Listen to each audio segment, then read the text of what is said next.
വയനാട്ടിൽ ഇപ്പം തെരഞ്ഞെടുപ്പ് കഴിഞ്ഞു, പ്രിയങ്കാ ഗാന്ധി ഇന്നലെ സത്യപ്രതിജ്ഞ ചെയ്തു. വയനാട്ടിലെ എങ്ങനെയാണ് തെരഞ്ഞെടുപ്പ്? രാഷ്ട്രീയപരമായിരുന്നു അല്ലെങ്കിൽ? വയനാട്ടിലെ തെരഞ്ഞെടുപ്പ് നല്ല രാഷ്ട്രീയ പോരാട്ടം നടത്തി, അതിന് ജനവിധി ഉണ്ടായി. ആ ജനവിധി അനുസരിച്ച് മുന്നോട്ട് പോകാണല്ലോ. പോളിംഗ് ശതമാനത്തിൽ വലിയ കുറവാണ് രേഖപ്പെടുത്തിയത്. ആനി രാജിക്ക് കിട്ടിയതിനെക്കാട്ടിലും വലിയ വോട്ട് ശതമാനം കുറവുണ്ടായിരുന്നു. അത് സംബന്ധമായി LDF ചർച്ച ആണ് ചെയ്യുക. LDF ചർച്ച ചെയ്യും. LDFിലെ ഘടക പാർട്ടികൾ CPM CPI പാർട്ടികളൊക്കെ അതിനെപ്പറ്റി ചർച്ച ചെയ്യും. അത് സംബന്ധമായി അവർ പരിശോധിക്കും, തീർച്ചയായിട്ടും പരിശോധിക്കും. അങ്ങനെ ഒരു ആക്ഷേപമൊന്നും എനിക്കില്ല. അത് ശരിയല്ല. അവർ ഇത്രയും വോട്ട് കിട്ടണമെങ്കിൽ CPM കൂടി വർക്ക് ചെയ്യാതെ കിട്ടില്ലല്ലോ, CPIയുടെ മാത്രം കൊണ്ട് കിട്ടില്ലല്ലോ. വയനാടിന്റെ ആവശ്യങ്ങൾ നേടിയെടുക്കാൻ പ്രിയങ്കയ്ക്ക് സാധിക്കുന്ന വിശ്വാസമുണ്ടോ? രാഹുൽ ഗാന്ധിക്ക് കഴിഞ്ഞിട്ടില്ലല്ലോ. രാഹുൽ ഗാന്ധി 4 ലക്ഷത്തിലധികം വോട്ടിന് ജയിച്ച നിയോജക മണ്ഡലമാണ് വയനാട് പാർലമെൻറ്റ് നിയോജക മണ്ഡലം. ഇപ്പോഴും അത്ര തന്നെയല്ലേ ജയിച്ചിട്ടുള്ളൂ, പുതിയ അത്ഭുതങ്ങളും സംഭവിച്ചിട്ടില്ല. എന്താണ് അത്ഭുതം സംഭവിച്ചത്? രാഹുൽ ഗാന്ധിക്ക് കിട്ടിയ വോട്ടും പ്രിയങ്ക ഗാന്ധിക്ക് കിട്ടിയ വോട്ടും വലിയ വ്യത്യാസമില്ലല്ലോ. LDF പൊളിറ്റിക്കലായ ക്യാമ്പയിൻ നടത്തി, വയനാടിൻ്റെ വികസന പ്രശ്നങ്ങൾ ഉന്നയിച്ചു.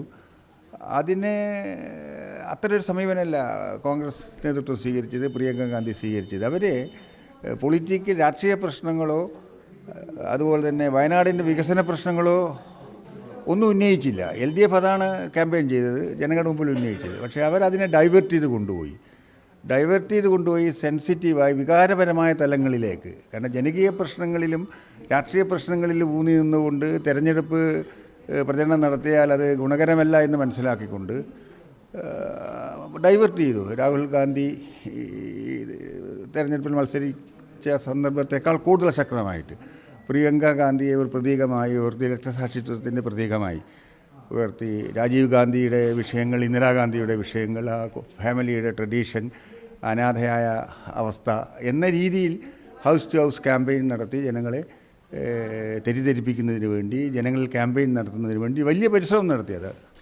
ആ പരിശ്രമത്തിൽ അവർ വിജയിച്ചു. കാരണം ദേശീയ അടിസ്ഥാനത്തിൽ തന്നെ കോൺഗ്രസ് നേതൃത്വം എല്ലാവരും കേന്ദ്രീകരിച്ചു. അവിടെ എല്ലാവരും വർക്കിംഗ് കമ്മിറ്റിക്കാരും എല്ലാവരും പഞ്ചായത്തുകൾ കേന്ദ്രീകരിച്ച് പ്രവർത്തിച്ചു. കാരണം വെച്ചാൽ ഫസ്റ്റ് റൗണ്ടിലുള്ള പ്രവർത്തനങ്ങളിൽ രാഷ്ട്രീയ പ്രശ്നങ്ങളുമായി മുന്നോട്ട് പോയാൽ അപകടകരമാണ് എന്ന് മനസ്സിലാക്കിക്കൊണ്ടാണ് അവർ വിഷയങ്ങളാകെ ഡൈവേർട്ട് ചെയ്ത് ജനങ്ങളുടെ മനസ്സിലേക്ക് വൈകാര്യത കൊണ്ടുവന്നത്. അത് അവർ വിജയിച്ചു.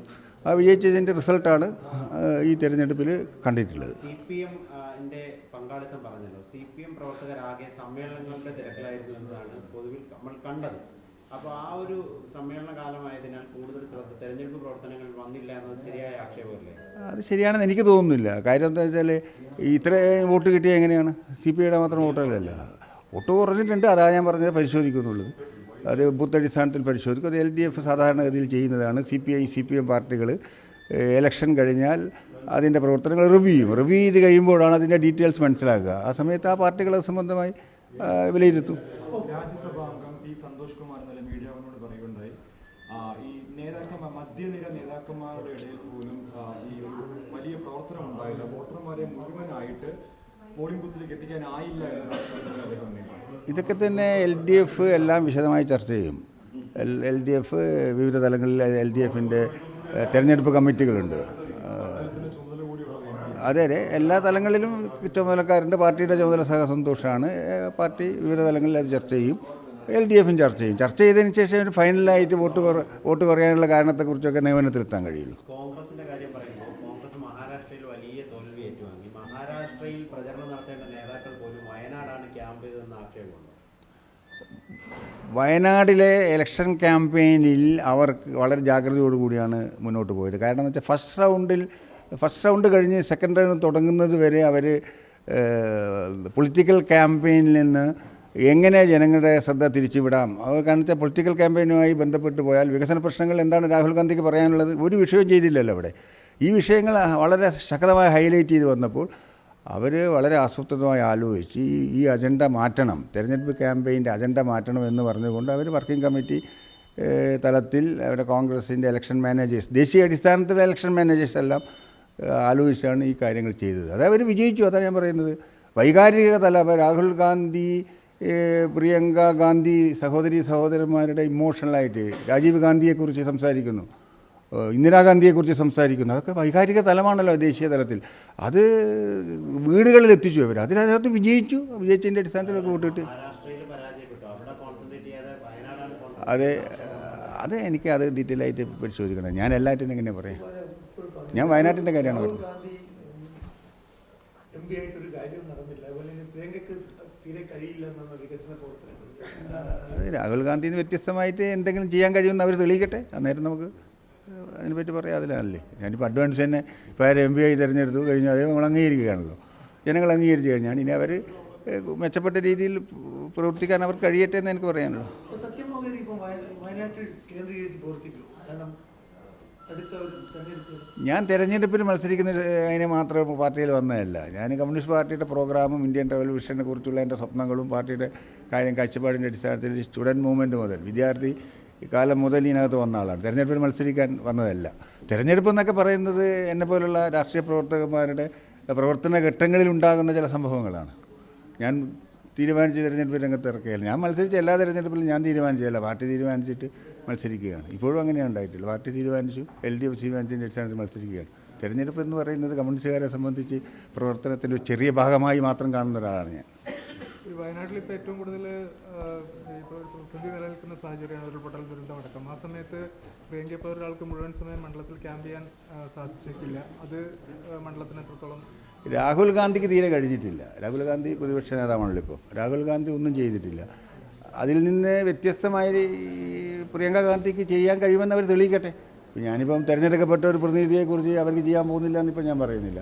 അവർക്ക് വ്യത്യസ്തമായി ചെയ്യാൻ കഴിയുമെന്ന് എനിക്ക് തോന്നുന്നില്ല. കാരണം രാഹുൽ ഗാന്ധിക്ക് കഴിയാത്തത് അവർക്ക് ചെയ്യാൻ കഴിയുമോ? രാഹുൽ ഗാന്ധി ഒന്നും ചെയ്തില്ലല്ലോ, ഒന്നും ചെയ്തില്ല. അതിൽ ശക്തമായ വിമർശനം അവിടുത്തെ ആൾക്കാർ കോൺഗ്രസിനും UDF-നും ഉണ്ടായിരുന്നു, ശക്തമായ വിമർശനം. പക്ഷേ ഞാൻ പറഞ്ഞ രീതിയിൽ ആ വിമർശനത്തെ അതിജീവിക്കാൻ അവർക്ക് കഴിഞ്ഞു. വൈകാരിക തലത്തിലൂടെ ജനങ്ങളുടെ മനസ്സിനെ അവർ ഹൈജാക്ക് ചെയ്തു. അതാണ് അവിടെ സംഭവിച്ചത്. അത്തരൊരു വൈകാരിക പ്രചരണം വയനാട്ടിൽ ആവശ്യമുണ്ടായിരുന്നു. തീർച്ചയായിട്ടും ഉണ്ടായിരുന്നു.